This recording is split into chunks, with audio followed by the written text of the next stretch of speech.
Now extended through January 14th, join a clean and spacious Planet Fitness for zero enrollment and only $10 a month. With tons of equipment and free fitness training, it's the perfect place for everybody to work out. Even me, mister. I'm so stressed I grind my teeth more than most people grind coffee. Especially you. Give your anxiety-clenched jaw a rest. My molars will be so happy. Start feeling fit-tacular today. Join in club or at planetfitness.com. Zero enrollment, $10 a month, cancel anytime. Deal ends January 14th. See club for details. Every year, we say we'll wake up earlier, exercise more, really rest, and eat healthier. It's hard for us, but for dogs, not so much. Dogs are up at dawn, run for fun, sleep like champs, and they love eating fresh, healthy food every single meal. Give your dog another healthy habit. Real fresh food from the Farmer's Dog. Get 50% off your first box at thefarmersdog.com/listen. Welcome to Scary Time by Indie Drop-In Network. Each week, we feature an episode from the best independent creators. Subscribe for great scary content. If you would like to help Indie Drop-In support indie creators, you can buy us a coffee. Just go to buymeacoffee.com/indie drop-in or click the link in the show notes below. Today's episode is from Haunting Live. Haunting Live is a weekly paranormal podcast broadcasting live paranormal investigation and host interviews with mediums and paranormal guests.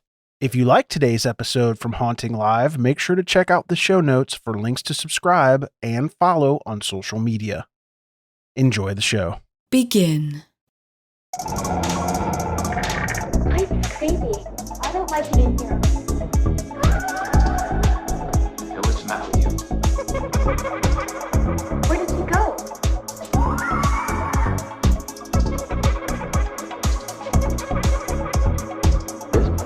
Wild. Put your soul into it.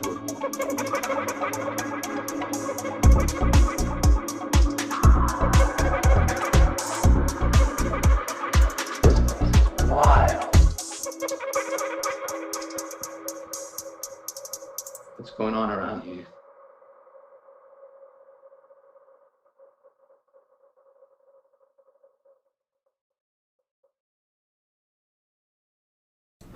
And hello, everyone. Welcome to Haunting Live podcast this week. Thank you for tuning in. My name is Trevor. I'm host of Haunting Live podcast. Thank you very much for tuning in this week. We do have a very special guest joining us this week, but just before we bring him on, I'd like to remind you guys to check out our YouTube channel. We are live streaming right now on YouTube, so thank you very much for tuning in this week. And if you haven't yet, don't forget to hit that subscribe button. Also, hit the like button as well on our videos if you like any of the videos that you see here on our channel. It does help us out a lot. We also have noticed quite a few subscribers lately on YouTube, so we appreciate that very much. And like I said, don't forget to hit that subscribe button.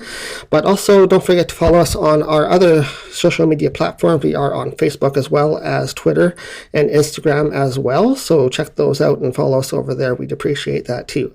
But like I said, today we do have a special guest joining us. We have an occult expert, and he's also into traditional witchcraft. So we're going to be talking to Ryan Espich today. So let's bring him on today. Hi, Ryan. How are you? Good. How are you? I'm great. Thank you so much for joining us here on Haunting Live. I really appreciate you taking your time out this week and joining us here to talk about what you do. Thank you for having me. No, it's wonderful having you. I appreciate it very, very much. I know you're into a bunch of different things. Your main thing is traditional witchcraft, which I'm going to ask you a few questions about. I find that really fascinating. And you're into some other things like Occult Expert and a Ouija board collecting also. So I think we'll talk about that a little bit as well. But first of all, just tell me a little bit about your background, first of all. What brought you into the field? Actually, Witchboard, 1986, by Kevin Tenney, the amazing Kevin Tenney. I have to have that. So I seen the movie. I wanted to do everything in the movie. I wanted to be the psychic in the movie. You know, you're young, you want to be everything in the movie that you see. So I got into it. I asked for all these books on witchcraft, and I asked for a Ouija, and lo and behold, Santa delivered. And it just kind of went from there, and I never thought it would get this far, and it actually did. So I blame it on my parents. They were the ones that, told me that it was okay. Bought me the stuff, bought me the books, bought me the boards. So all of that stuff. So, they were pretty good with it. Well, that's a great Santa right there that brings you Ouija boards for Christmas. It was an amazing Santa. What else did you get that year for Christmas? Was there anything else that they brought you that you liked? Tarot cards, herbs, different kinds of oils, different books on witchcraft, Wicca, paganism. So every year it was, different pagan, religions, different, we had cultural backgrounds. So it was pretty interesting. It was really interesting. That's wonderful. At least you got what you wanted that year for sure. What year was it? How old were you when you got into this stuff? Probably about 7, 1989 or the early 19 whatever.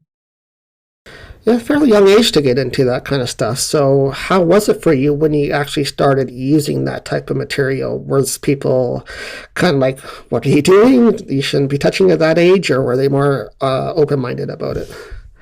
I had a lot of people that were against it. A lot of people used to come over and they would break my boards, and my dad used to wood whittle and do all kinds of work on with the wood, and so they would come over and they would break my stuff. I was going to hell. I was evil. I'm the devil. I'm the Antichrist. So it was pretty interesting. But, my parents and my grandparents, they never, give me any shit for it. They never cared. So it was do your own thing, find your own path. And so I did. But it was kind of terrifying at first.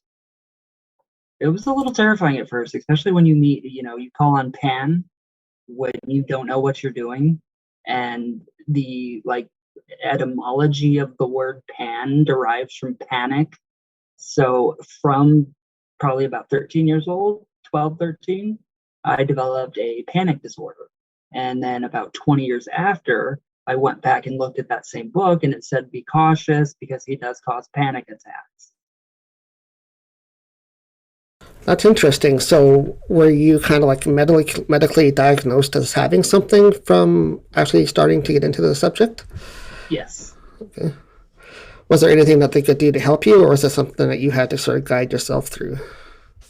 I got lots of medication to take care of the panic attacks and the anxiety.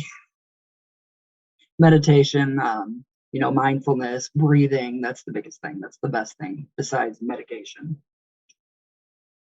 Okay, so it's more like a self-guided thing that you have to sort of work your way through on your own. You can actually go to somebody and say, I want to do this or do that, and how can you help me work through this? You kind of have to figure it out on your own. Yeah, because I couldn't go to the doctor and say, well, here's the book that, I read the invocation, I think it was, or an evocation for Pan, and, here's my book, here's what I did, can you help me?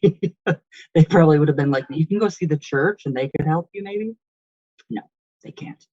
Or like, yeah, sure, we'll help you. Here's the key. We'll lock you away for a few days. Oh, boy. So after that, though, so you slowly started getting into it. Are you still there?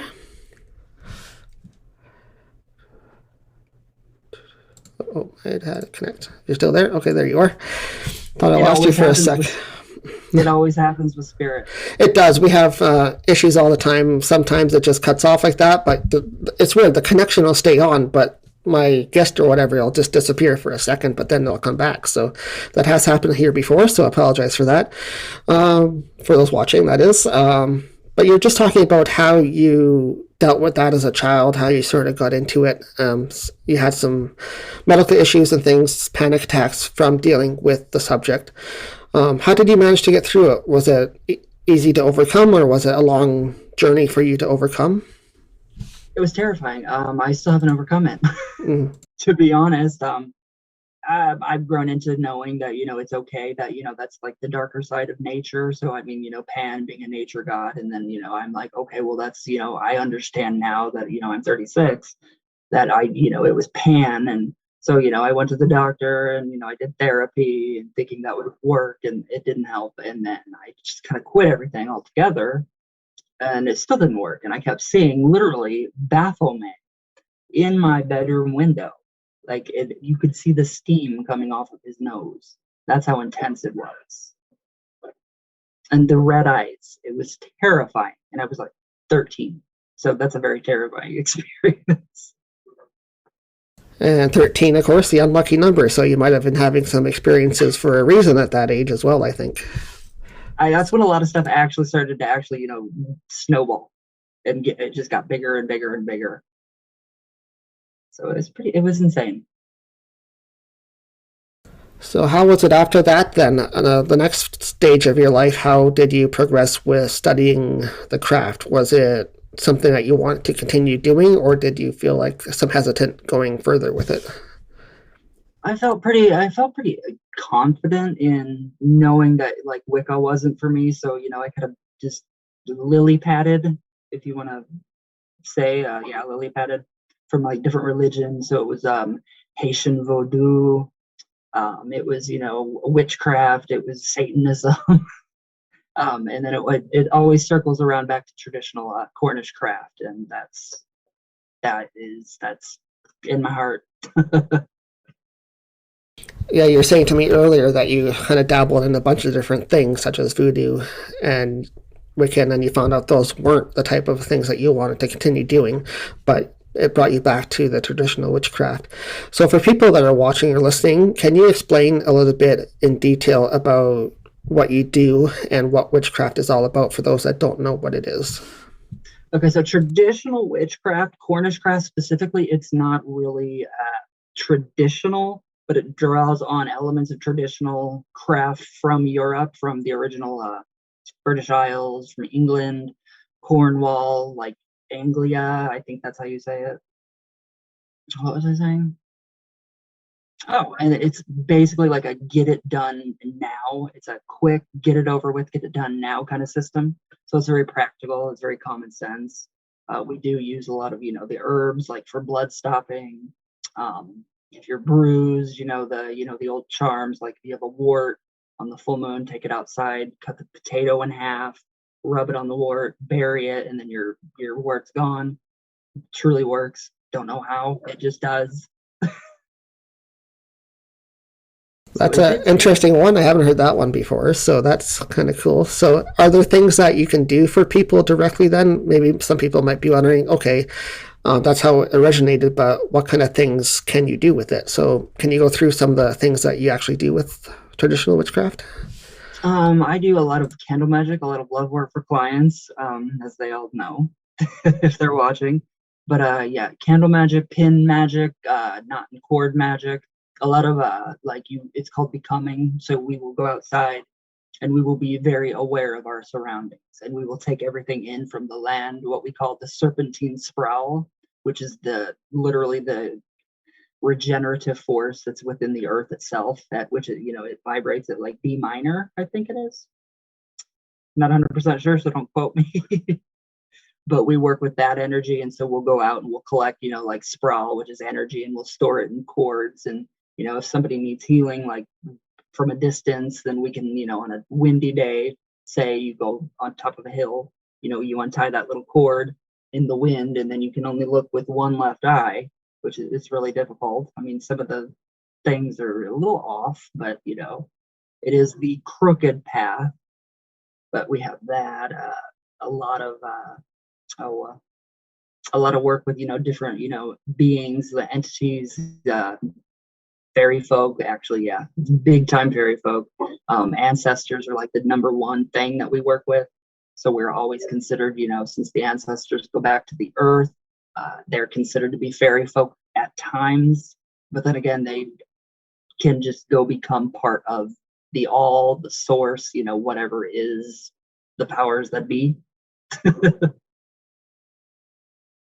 It's interesting that they connect with fairies. So is fairies something that is connected with witchcraft, or is it something that you guys associate with witchcraft? Is it something like historical, or? In historical witchcraft, you do find it's way, like Dante's Inferno, or Dante's Inferno, is it?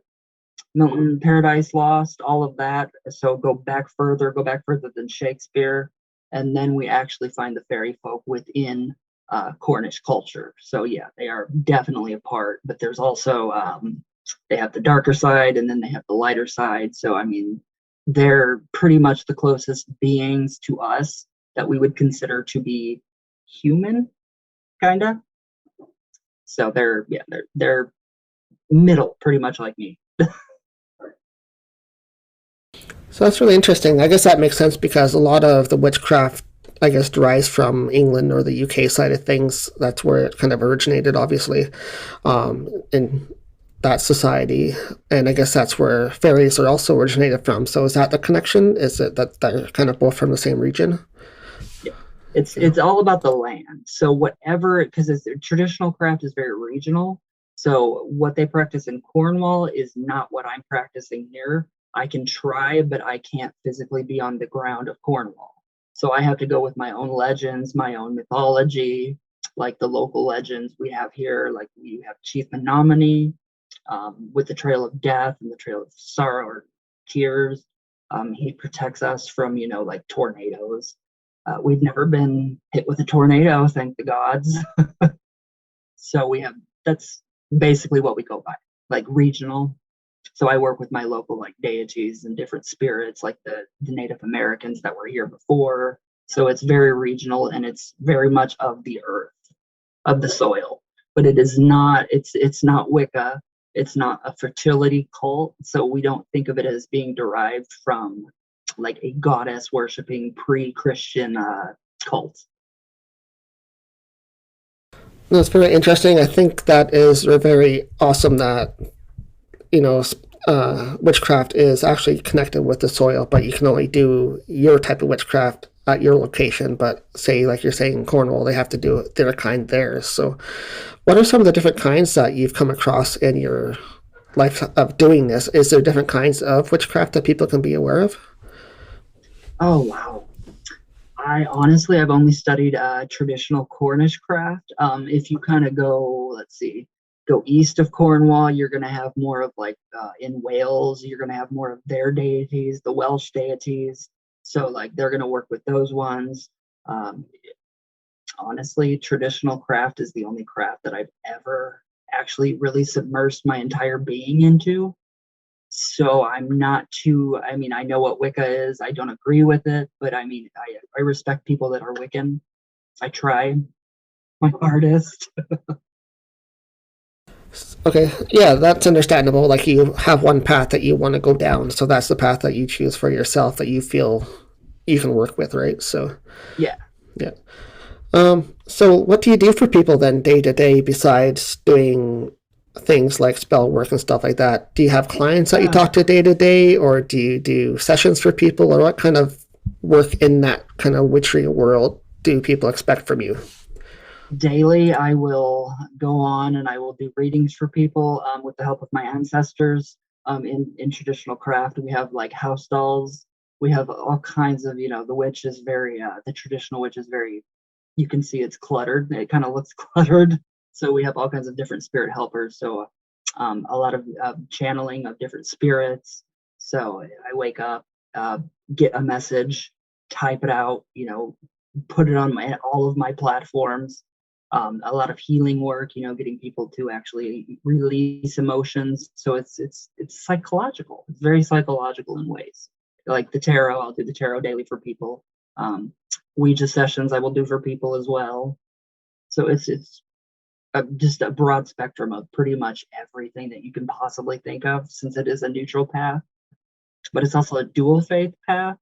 So in Cornwall, you'll actually see them going to church on Sunday morning, but then come Sunday night, you're going to see them half naked, us half naked, dancing wildly around fires and stirring up. That's to stir up the serpentine energy and to get, the land energy stirred up, and you can direct it to your end goal. And that's a question I think I have, and some people might have as well, is when you do those type of rituals after that you're trying to put your intent into, is it necessary for you to do it with a group of people? Because that's what you always see, is some group of people doing that type of ritual. Or is that something you can do by oneself? You can do it by yourself. I have to do it by myself because in this small, what I call a village, it literally is a village. So we're pagans. We live on the outskirts of the city. More tighter, more what could be more fitting than that? So it's solitary too, but it is also, very, family oriented. So within traditional craft, we have, the family, the unit of the family is very important, respecting your elders, common sense, basically, instead of like thinking, okay, so like, say my child, like we talked about earlier, my kid, if I had a kid, if it was hungry and I was broke and poor and I seen a little like side thing with food, am I willing to pay the price of going to jail so my kid can be, have sustenance? Yeah, of course. But it's mostly solitary for me. Over in Cornwall, there's a lot more of covines or covens, if you want to call it. Yeah, that's the word I was looking for as well, is your coven that you belong to. So you don't actually belong to a coven, or are you just sort of soul by yourself? No, I'm just by myself. It's just me. Is that a good thing because you deal a lot sort of within one side of it compared to the other side, or do you feel that you can lean more towards the one side of things if you're by yourself? For me personally, it is, I don't have to take orders from either the magister or the magistra in traditional craft. So it would, in Wicca, I think you could compare it to like the Lord and the Lady. So you don't have to listen to like anybody higher up, except for your conscience and your conscience, and the deities and the powers that we do actually work with. Hey, it's Nikki Glazer. And even reading about Trojan Ecstasy Ultra Rib condoms is kind of getting me juiced up, if you know what I'm saying. Each Trojan Ecstasy Ultra Rib condom has ultra smooth premium lubricant inside and out for a more natural feel. You guys know I love lube. I don't leave home without it. And now I'll leave my bottle at home and just bring the condoms. Also, they have extra deep ribs at the base and end to increase stimulation. So these condoms are for both of you, really. This condom has a unique design that lets you feel the pleasure and not the condom. To be honest with you, if I went out with a guy and when we're getting down, he brings out a Trojan Ecstasy Ultra Ribbed condom, I'd be like, this dude knows what he's doing and he's considered me in this. Thank you. When I think condoms, I think Trojan condoms. So try Trojan Ecstasy Ultra Ribbed condoms. Triple tested and trusted for over 100 years. Feel your best. Get yours on. And now the weather. Expect partly cloudy skies with an excellent chance of maximum refunds. Wait, that can't be right.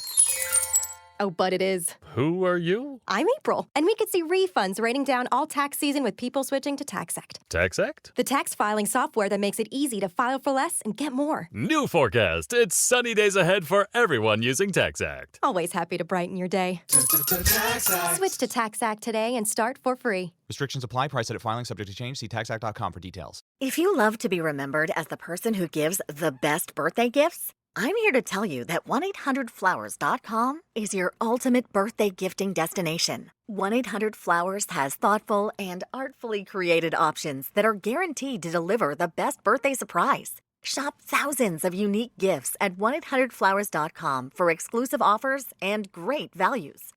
To order today, visit 1-800-Flowers.com/tune-in. That's 1-800-Flowers.com/tune-in.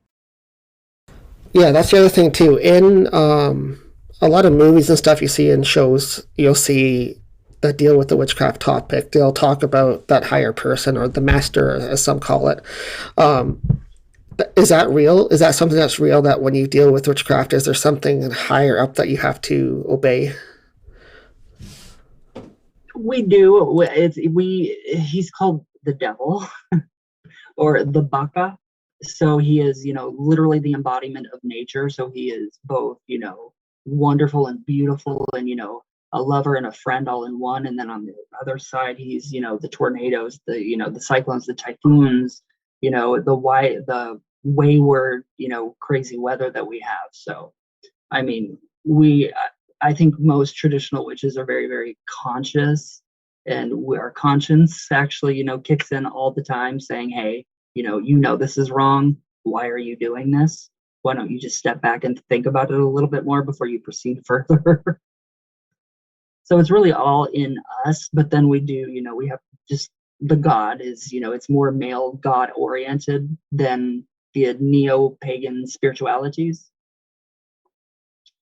Okay, that's something I just was curious about. Like, you always hear that. You always hear of them going to the master or the higher power and having to obey what they say, right? So I was just wondering if that was something that was true or if it was something that was made up kind of thing, if you actually have to do that. But since you're on your own, you say you just have to kind of go with your own conscience and do what you want to do, which I think is kind of the better way of doing it. Yeah, no, totally, I agree. If you were in, like, say, Cornwall, though, and you were actually in a coven or a covine is what they call it, you would have to, like, you do listen to, like, your elders in the coven. You listen to, the higher ups. You listen to the magister, the magistra, or the mistress and the master of the ceremony, and you do what they say. You don't, go over here just a little bit. You stay in line. So have you found it better off since you've been doing it on your own? Have you found that you get to where you want to be, your end goal of things? Have you found that works better for you that way? I do. It's honestly, I will tell you the truth, Trevor, it has brought me, I think it brings me personal, like, satisfaction, like, with my family. Like, the whole colony and the family unit, that's the biggest thing that I can possibly think of, because it teaches you to respect your elders, your parents. It teaches you it's cool to be, friends with your parents and to listen to them, not, go against their wishes and be, quote, heathens. But family is, it's really, that's what it's all about in traditional craft. And that's why it's this kind of secretive, because it's like family secrets, like grandma's secret recipe is kept. That's how it kind of is in traditional craft. Certain mysteries are kept to us and we don't reveal them. Like if the Baka, the horned one, the devil, imparts knowledge or bestows any kind of wisdom on us and says, don't, tell anybody, if we think that we could, dispense that information, then we can. But there's a lot of stuff that I do not dispense or, shovel out. So it's really personal. It's a really personal thing. Yeah, it's got to be. Well, dealing with anything with spirit or spirituality is personal. Even having an experience is personal. So that's one thing I want to touch upon next is what kind of experiences have you had while dealing with that type of energy? Is there one thing that you can recall that was kind of like, wow, that was really weird? I wasn't ready for that, or... Okay, so I don't know what they call them. Is it called a tupla? Thought form. A thought form. Okay, so within traditional craft, there is some sex magic. So that's a part of, basically all religions and all, systems with a magical background or basis or, whatever.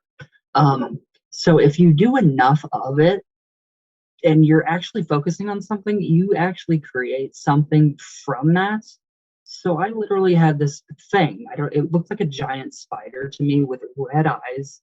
I can't even really describe it, but it would crawl around my entire house, on my walls, on the house, in the house. I would actually wake up and I would see these beings surrounding my bed with cloaks on, and they would just be staring at me. And I'm just like, why are you staring at me?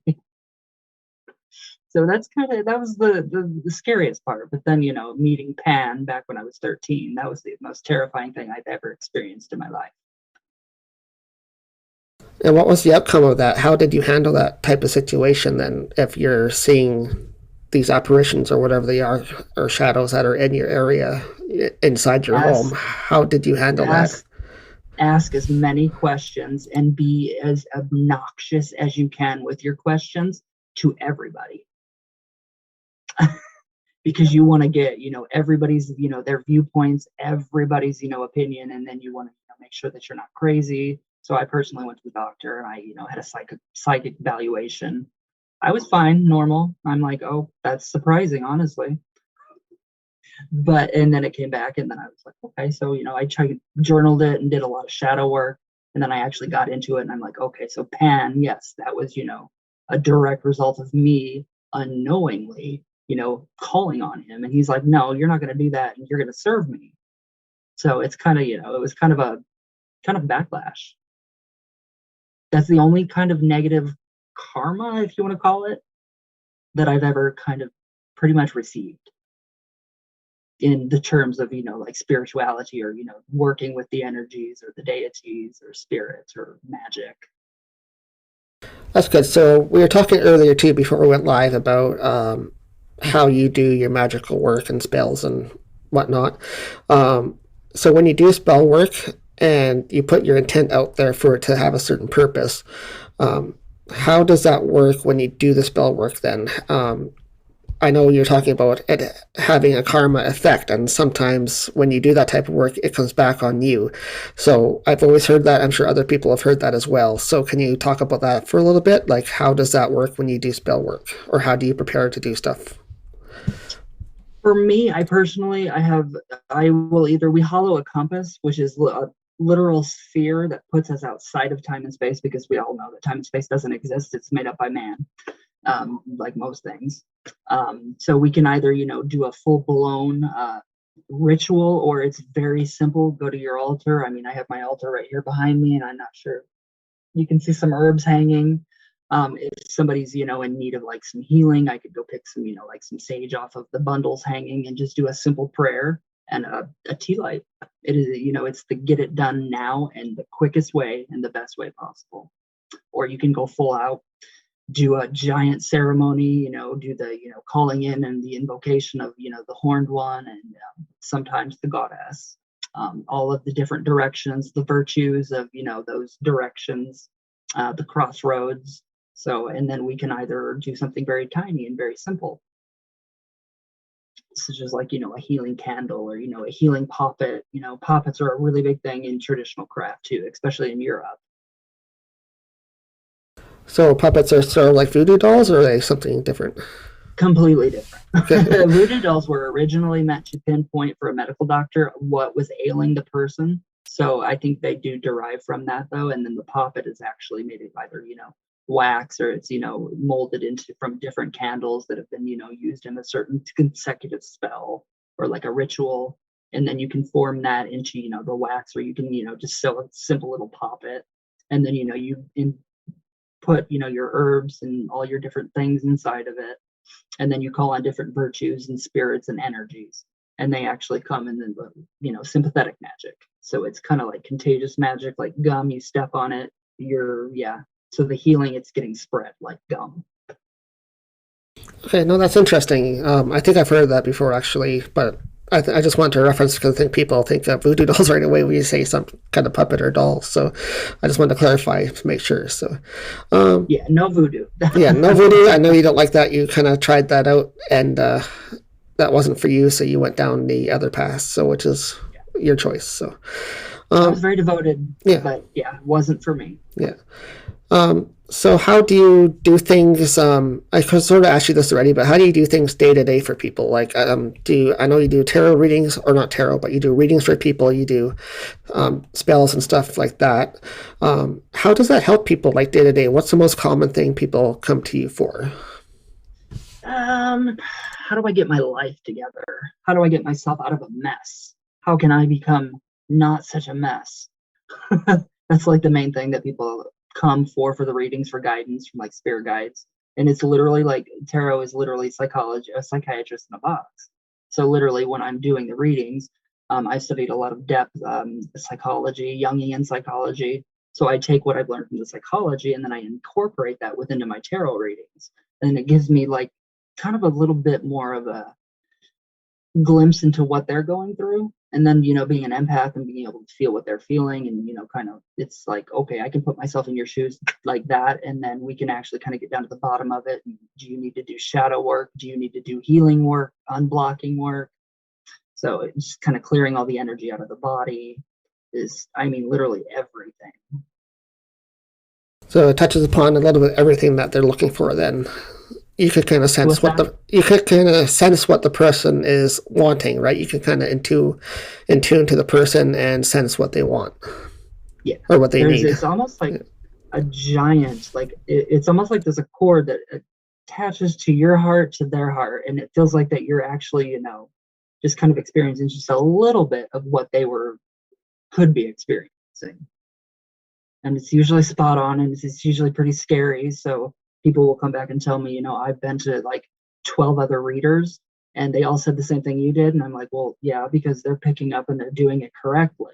So it's a little scary at times. It's like, wow, it's that accurate. Yeah, it is. It really works. And it's 29 years later. I'm still like, wow, this works. Well, there's a good question for you next then. Where do you see yourself going in the future with all this? Do you still want to continue doing what you're doing now, or do you think it's going to progress into something kind of bigger and wider? I really want to move to Cornwall. I really do. I see myself in Cornwall. Cornwall or Lily Valley, is it called, in up there by New York? The spiritualist community? That's Lilydale, I think. Lilydale, yeah. Yes. I honestly, writing books still. I'm in the process of writing another book. That's great. Well, I'll definitely give you a chance here to promote those. What book have you written in the past, and which one are you working on currently? I'm not going to divulge the title of this one right now, but this one is, I think, my best one. And unfortunately, my best seller was a homoerotic novel. Directly channeled. All my books were channeled. Ouija pop, bringing Ouija into the modern day pop culture, so it doesn't have such a bad reputation. Kind of throwing some glitter on it and saying, "Here, guys, it's not that evil. It's not evil. It's what your intention is. You bring to the board and you get back." So it's pretty. Yeah, it's interesting. That's cool. I think that's great to bring that forward to show people that, yeah, it could be used in different ways, and it's your intent that has the final outcome, right? So it's what you put into is what you get out of it, kind of thing. So it's totally the person's intent. If they want evil, unfortunately, I didn't get the demons that I wanted on the board, like Tawny Katane did in Witchboard. So I got, coherent messages, and I'm like, Mom, what is this? She's like, how do you know this? Like, it was the board. She's like, no, it wasn't. Like, yes, it was. So I went through a whole thing of that with them for a long time, and it was crazy. They're like, you can't know that. I was like, what the board told me, so I do. But yeah, it's all what you want. It's all what you think you're going to get back in it. Yeah, I think that is true with everything in this field. Like the whole paranormal field is whatever you put your intent into is what you get out of it. So thank you very much, Ryan. I appreciate you taking your time today and talking to us about your background and what you deal with. It's been eye-opening for sure. I think a lot of people find it interesting what you do and what you deal with, and what you've gone through with it as well. Yes. I just wanted to say I'm not a specialist or an expert, because nobody's an expert in this field. We're all still learning and growing. So I am nowhere near where I want to be. Yeah, for sure. Nobody's an expert in this field. There's always learning to do. There's always teaching to do. One thing we try to do here at Haunting Live is showcase different people's way of doing things, because there's not always just one way of doing things, right? So if you do things your way, that's the way you're taught to do it, or that's the way you learn to do it, and that's just fine. So exactly. Yeah. Yeah, no, thank you very much, Ryan. I appreciate it for you taking time out today to join us here at Haunting Live, and hopefully we'll have you back one day. Thank you. Thank you for having me. This was fun. This was really freaking fun. It's awesome. Awesome to learn about your experiences and what witchcraft is all about, especially for people that might be thinking about it or have heard some stuff about it but want to learn more. So awesome. No, well, thank you very much. Have a great rest of your weekend. All right, you too, Trevor. Thank you for having me on again. Yep, thank you. Bye-bye. Bye, guys. Here we go. There we go. And yeah, that was Ryan Espich. He is a witchcraft. He's into traditional witchcraft as well as a bunch of other things. So it's wonderful to talk to him today about what he knows in that field. So it is another field of the paranormal. So for those that don't know what that is, I hope you enjoyed listening to him and learning a little bit about what traditional witchcraft is all about. And what it can do and things like that. And Ryan is definitely the person to talk about that here on Haunting Live Podcast. But thank you everybody for tuning in. We are Haunting Live Podcast. We are live on YouTube right now. We are live each and every Sunday right here at 4 o'clock with a brand new guest to talk about different topics in the paranormal field. We cover everything in the field, but our main topic here is mediumship. So we do talk to most people about psychic work or mediumship work here, but like I said, from time to time, like today, we will have a different topic on that we feel is interesting to you guys. And today it was Traditional Witchcraft with our guest Ryan. So thank you very much for tuning in, guys. Don't forget to follow us here on our YouTube channel. We appreciate it. We noticed a whole bunch of new subscribers lately. I think we're up to 470 now, which is awesome.